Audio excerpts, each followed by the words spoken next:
Corona کے خطرے نے ایک بار پھر سر اٹھا لیا ہے۔ پاکستان میں پہلی بار 24 گھنٹے کے دوران مزید 201 مریض جاں باق ہوئے ہیں۔ یہ بڑھتی گنتی خطرے کی گھنٹی ہے، اس لیے حکومت کی طرف سے سمارٹ کی بجائے مکمل لاک ڈاؤن کا امکان بھی پڑ گیا ہے۔ پاکستان اپنی ویکسین بنانے جا رہا ہے، جس کی تیاری کا آغاز آئندہ مہینے سے NIH میں ہوگا، جہاں انتظامات مکمل کر لیے گئے ہیں۔ As we all know, India has been hit badly with the third wave of COVID-19. We have seen efforts are being made to step up the health infrastructure on a war footing. People of India from all walks of life have shown solidarity with India. Top countries across the world have started extending their hand of support by supplying oxygen and other life-saving appliances to India. Here I would like to appeal to all Indians in India and across the world to believe in yourselves.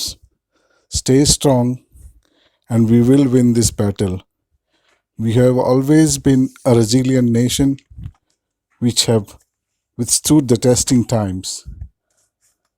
پھیل رہا ہے، صورتحال بہت زیادہ خطرناک ہے۔ ہم بھارت میں دیکھ رہے تھے، اب پاکستان میں بھی کیسز بڑھ گئے ہیں، اور پاکستان کی تاریخ میں اگر دیکھا جائے جب سے وبا آئی ہے 24 گھنٹے میں 200 سے زیادہ لوگ جاں باق ہوئے ہیں۔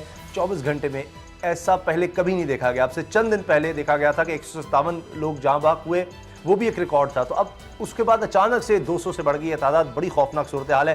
اعتزاز احسن صاحب، یہ جس طرح سے معاملات چل رہے ہیں، تمام حکومتیں کوشش کر رہی ہیں۔ ہم نے دیکھا بھارت میں جب یہ لہر آئی تو اس کے بعد 1-2 مہینے بعد پھر پاکستان میں جو ہے نا کیسز بڑھے۔ اسی طرح سے اب بھارت میں بڑی خوفناک صورتحال ہے۔ آپ کی تو فیملی بھی، آپ کے قریبی لوگ بھی اس سے افیکٹ ہوئے، تو آپ کیا کہیں گے؟ ہر کوئی اپیل کرتا ہے، جس طرح اب آپ دیکھیں، میں دیکھ رہا ہوں الحمدللہ آپ ایک سیکیور ماحول میں گھر میں بیٹھے ہیں، آپ اپنا کام بھی کر رہے ہیں، تو یہ کس طرح سے ہم لوگوں کو سمجھائیں، اویئر کریں کہ احتیاط کے علاوہ کوئی حل نہیں ہے ورنہ بڑی تباہی ہے؟ جہاں تک تو گھر میں رہتے ہوئے یہ سوشل ڈسٹنس اور یہ اس قسم کی بات ہے، وہ تو اکثر لوگوں کی بڑی مجبوری ہے۔ ایک کمرہ ہے، 2 کمرے ہیں اور 15 افراد ہیں، اور اب یہ جو وائرس آیا ہے یہ بچوں کو بھی اٹیک کر رہا ہے، اور بچے کیریئرز بھی ہیں اس کے۔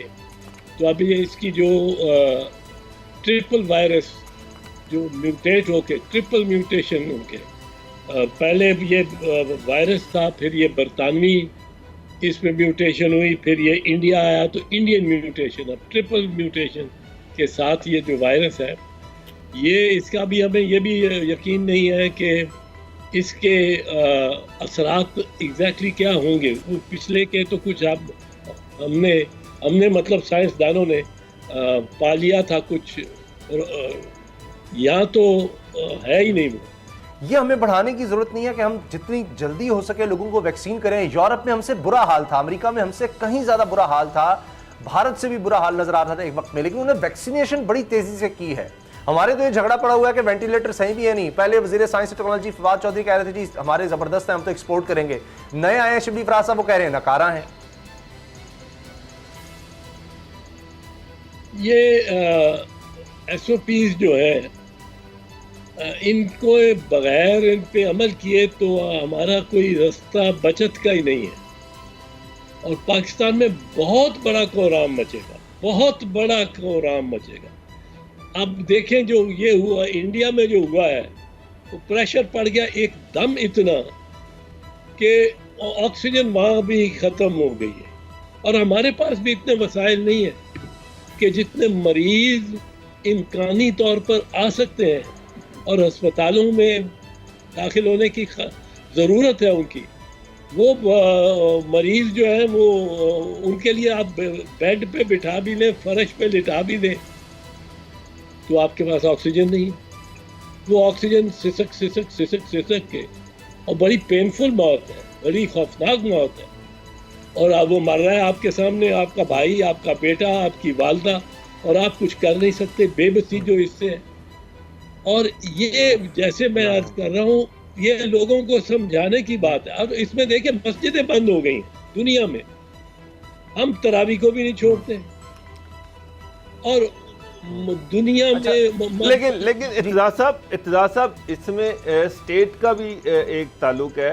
اسٹیٹ اپنی رٹ مینٹین کرتی ہے, ہماری پولیس کہاں پر ہے, ہماری ڈسٹرکٹ ایڈمنسٹریشن کہاں پر ہے, ان کا کام ہے کہ ایس او پیز پر عمل درآمد کروانا. مجھے تو کہیں نظر ہی نہیں آ رہی. بنگلہ دیش میں ڈسٹرکٹ ایڈمنسٹریشن نے اور پولیس نے بڑا افیکٹولی جو ہے لاک ڈاؤن کے دوران اس پہ امپلیمنٹ کروایا, لوگوں کو جرمانے کیے, بند کیے. لاہور ایک بڑا شہر ہے, مجھے تو کوئی ایک بندہ ایسا پولیس والا نظر نہیں آ رہا کہ کسی کو پکڑ رہا ہے, کوئی دکان بند کروا رہا ہے. تو یہ کیا گورنمنٹ کی رٹ نہیں ہے؟ کیا ڈسٹرکٹ ایڈمنسٹریشن اور پولیس ان کے کہنے میں نہیں ہے؟ کیوں نہیں یہ ایس او پیز پر عمل درآمد کروا سکتے؟ مسئلہ ہے ہمارے یہاں, ہمارا جو کلچر ہے نا, ہمارا جو کلچر ہے وہ یہ ہے کہ آپ ایک بازار میں ایک چور کو پکڑ لیں یا ایک بندہ وہاں آگ لگانے لگا, وہ مطلب جس سے سب نے برباد ہو جائے, اس کو آپ پکڑ لیں اور اس کو آپ پولیس کے پاس لے جائیں. لوگ ایک دو ٹھکائی بھی کر دیتے ہیں. جب اس کو پکڑا گیا, اس نے سرنڈر کیا, آدھے لوگوں نے اس کو چھوڑو جی چھوڑو چھوڑو چھوڑو. وہ جو چودھری شجاعت کو ایٹریبیوٹ ہوتا مٹی پاؤ مٹی پاؤ, ہمارا ایک ایٹیٹیوڈ بھی مٹی پاؤ والا ہے. اب اس میں تو فرینکلی دیکھ رہا ہوں کہ یہ بہت ہی برا وقت آنے والا, بہت ہی برا وقت آنے والا. اللہ رحم. اور اس جرثومے کے بارے میں ہمیں نہ کوئی ادراک ہے, نہ کوئی خوف ہے. اچھا ہم یہ مجھے کئی لوگ مطلب کہ میں نے پہنا ہوں ماسک تو دوست پوچھ لیتے ہیں, وہ تو آپ ڈرتے ہو, آپ ڈرتے ہو, ایک تانا ہوتا ہے, آپ کیوں ڈر رہے ہو؟ تو میں تو ان کو کہتا ہوں دیکھو بھائی, میں نے یہ ماسک جو پہنا ہوا ہے اپنے منہ پہ, میں نے اپنے لیے نہیں پہنا ہوا, یہ میں نے تمہارے لیے پہنا ہوا. بہت اچھا, یہ تمہارے لیے پہنا ہوا. یہ اچھی بات. یہ ہر بندہ سوچے کہ میں نے اپنے باپ کے لیے پہنا ہے, بیوی کے لیے پہنا ہے, بچوں کے لیے پہنا ہوا. بچے سوچیں ہم نے اپنے دوستوں کے لیے پہنا ہوا, دوست سوچیں کہ اس نے جو پہنا ہوا ہے ماسک تو میرے لیے پہنا ہوا ہے. سب کو یہ محسوس ہونا چاہیے کہ یہ ماسک اگر میں پہنتا ہوں, میری کوئی بزدلی نہیں ہے, میں کوئی گجرا والا کا بٹ ہوں گا تو وہ میں اب سمجھتا ہوں گا کہ جرثومہ میرا کچھ نہیں کر سکتا. یہ جرثومہ کوئی بٹ اور اعتزاز صاحب, چونکہ بریک کا وقت ہونے والا ہے, بریک کے بعد آپ کی مصروفیت بھی ہے, آپ نے شاید کسی اور پروگرام کو بھی جوائن کرنا ہے.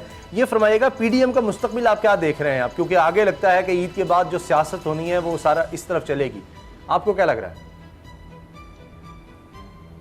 عید کے بعد تک میرا خیال ہے جلسوں جلوسوں کی سیاست جو ہے یہ نہیں چل سکے گی. یہ جو کووڈ ہے